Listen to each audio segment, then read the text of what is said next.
Splatoon 3's story mode is unarguably the best in the series, with lots of stunning cutscenes, actual fun and memorable boss encounters, and an in-depth story. The levels themselves are also a significant step up from Splatoon 2's stages. However, there is one competitor that isn't exactly a story mode.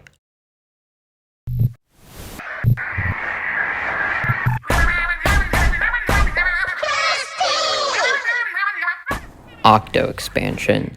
Splatoon 3 does a great job of building onto the Octo Expansion level concepts and story, but all in all, which is the superior Splatoon single-player side game?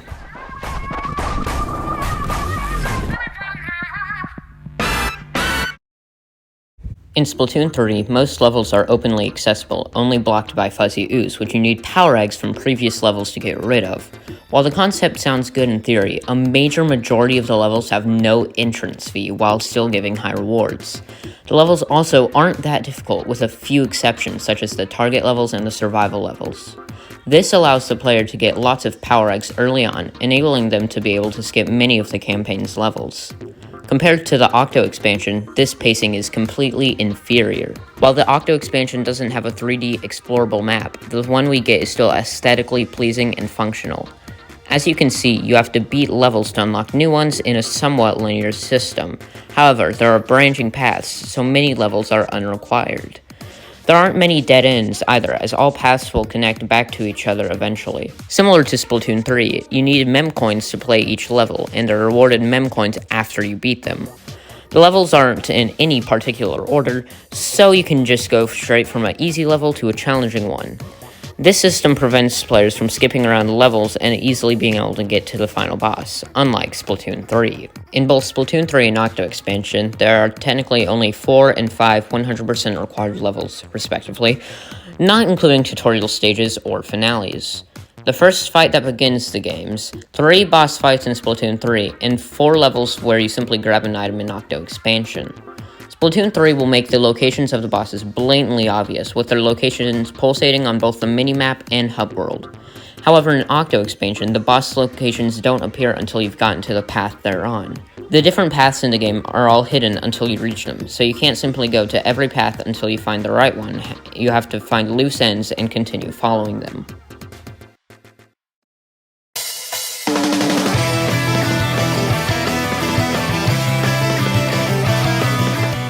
There is a reason why Splatoon 3 is easier than Octo Expansion. Hero mode has always been somewhat of a long tutorial to introduce you to the weapons and mechanics. In Splatoon 2, you can use any weapon on any level, so there aren't any that cater to specific weapons. It's meant to appeal to both the returning and new players, so it can't be too hard. In the case of Octo Expansion, it's paid DLC, which means it doesn't need to appeal to beginners. All of the people who bought the DLC actually care about Splatoon. The DLC also came out a year after Splatoon 2 was released, so most players had already gotten used to weapons mechanics, so they didn't need more tutorials. This allowed developers to focus on making levels fun, based on certain weapons. This also allows them to make much more challenging levels as well, such as Girl Power Station. However, so they could still appeal to novice players, they added a skip feature that allows players to skip a level if they have failed it a certain number of times. This gets out of hand when the game allows the player to skip the final boss, which was an interesting decision. You don't even have to die that many times, only once. I don't like that design decision, as it doesn't make canonical sense, and it also doesn't reward the player. It would have been much better if it simply didn't let you skip the final boss.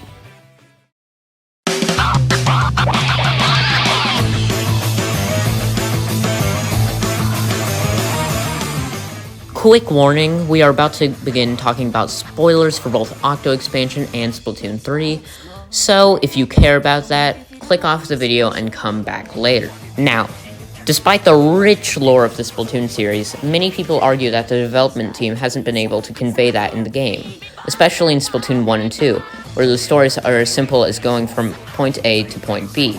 We need to find this thing, and then we found it. Octo Expansion and Splatoon 3 have much more complex stories. With Octo Expansion, okay, so we need to get to the surface and this phone says he'll help if we bring him 4 things. We bring him the things and uh-oh, he tries to kill us. Thank goodness, Agent 3 from Splatoon 1 saved us. Uh-oh, now Agent 3's evil. Never mind, they're fine now. We're finally at the surface. Oh no, the phone is back with a giant death ray. Better team up with Off the Hook to take it down. And with Splatoon 3. Okay, we gotta get the Great Zapfish back like normal with Cuttlefish. Wait, Octavio isn't bad? Oh no, now we're stuck in this place with Fuzzy Ooze and we gotta find Cuttlefish. Better track down his signal. Uh-oh, the signals are from the treasure that Deep Cut wants. They think we want it too, so they're gonna kill us. Okay, we got their treasure and figured out Mr. Grace is Cuttlefish and wants to turn everyone into furballs. Better team up with Deep Cut and then fight the bear in space to stop him. Many people have been dissatisfied with the endings of these games and claim plot holes are left unresolved. I'm going to begin by talking about Mr. Grace, which I believe has the best foreshadowing in the Splatoon series. Many people didn't like how he didn't show up until the very end of Splatoon 3's single-player campaign. However, Mr. Grace's villainy has been hinted since Splatoon 2 with Salmon Run. The game makes it very hard for you not to realize how sketchy the game mode is, with it being in a back alley and getting instructions from a radio, not any kind of present character. Another hint is how the whole premise of Salmon Run is stealing golden eggs from salmonoids and invading their territory, which, when you think about it, is a bit evil. This caused many players to speculate that Mr. Grace would be the villain of Splatoon 3. When it came to guessing Grace's true identity, there were lots of different theories. Some said little Judd was secretly Mr. Grace, some said he was the last surviving human, but most players agreed that he definitely wasn't an actual bear. So, when Splatoon 3 came along and he actually was a bear, many people were upset and called this stupid.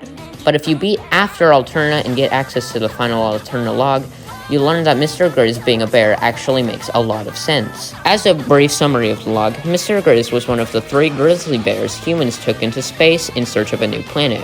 When the rocket crashed, Mr. Grace survived by going into a long hibernation.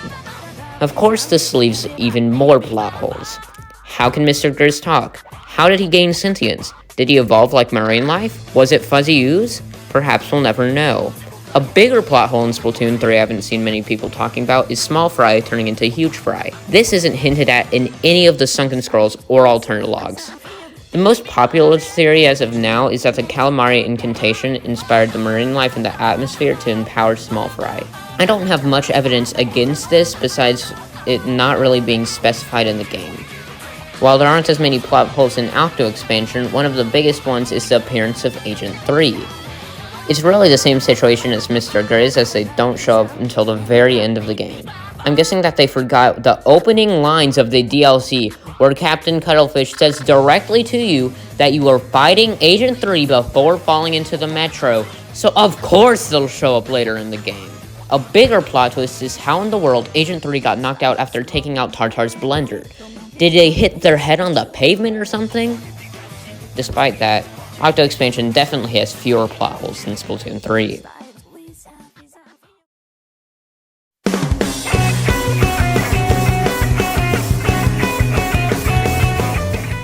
I would like to briefly touch on the incredible similarities between Octo Expansion and Splatoon 3's story. In each, you have to obtain items to reach the final section, which partakes of a few shorter levels stitched together, followed by 2 boss fights.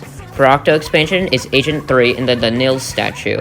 In Splatoon 3, you must fight Mr. Grace on the rocket ship before teaming up with DJ Octavio to finish him off.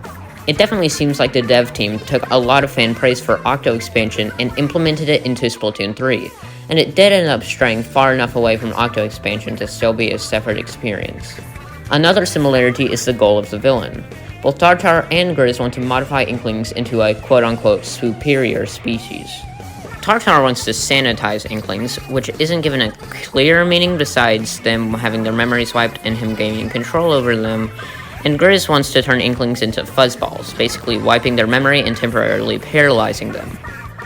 Both villains are also under heavy influence from the human race, both seeing humans as a superior species. Hopefully the DLC for Splatoon 3 strays a bit further from this checklist and this pattern doesn't become a new meta for Splatoon. Maybe there's a 2-campaign rule, with Splatoon 1 and 2's hero mode following the same meta, and the Octo Expansion and Splatoon 3 doing the same with a different meta.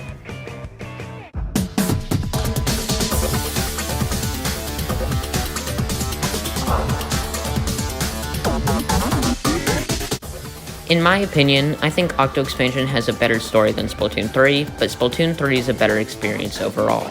It's clear that a lot of hard work went into each of these games from a team that actually cares about the quality. I'm very glad Octo Expansion was made in the first place, as I believe it was an experiment for where they wanted to take the game in Splatoon 3. If Octo Expansion flopped, we might have another game where DJ Octavio is the final boss. Like, come on, Nintendo.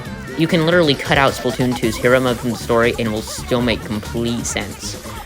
If you had replaced it with Octo Expansion for the base game, no one would complain.